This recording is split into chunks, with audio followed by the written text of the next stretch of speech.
So I'm going to talk about rolling smoothly. Rolling smoothly means to roll without sliding. Here's a video that should show you that the arc length between those 2 points is going to be equal to the linear distance.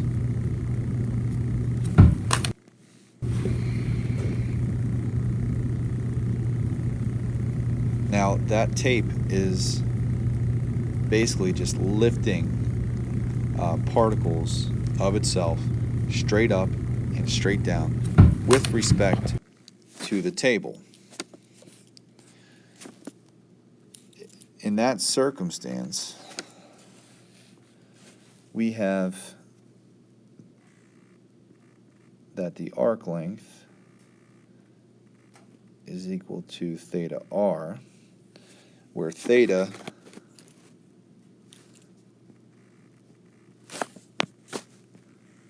is the angular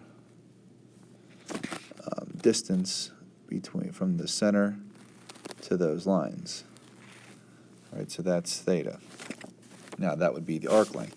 Now the length between these points would also be the arc length. So that that linear distance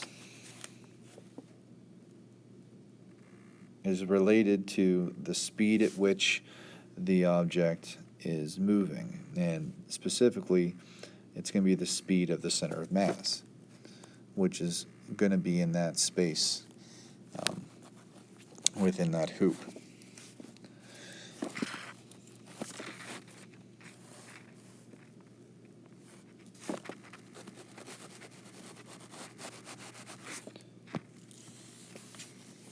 Now, as that hoop moves, the center of mass is moving in that direction. However, all of the particles are moving in different directions. So they have a relative speed, so that if the one at the bottom was moving tangentially at the same speed that the whole object was moving to the right, this object would have a relative velocity that is 0. It would be a stationary point due to the vector addition of the linear motion of every particle and the tangential velocity of that particular particle at that point in time. I have a neat demo that I would like to try to show you when we get into class.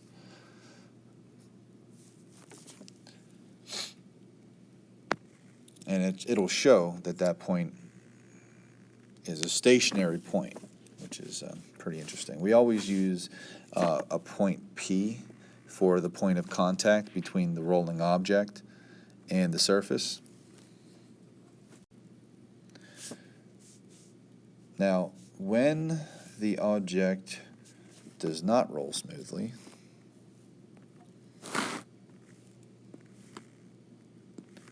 we cannot use those equations.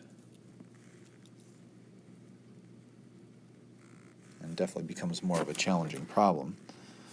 So here I'm just going to mimic what it's going to be like. We're going to have the object, or the hoop, slide along the surface until it hits the tape, where we'll assume there, or not as, where I'm creating this circumstance that there is friction on the tape.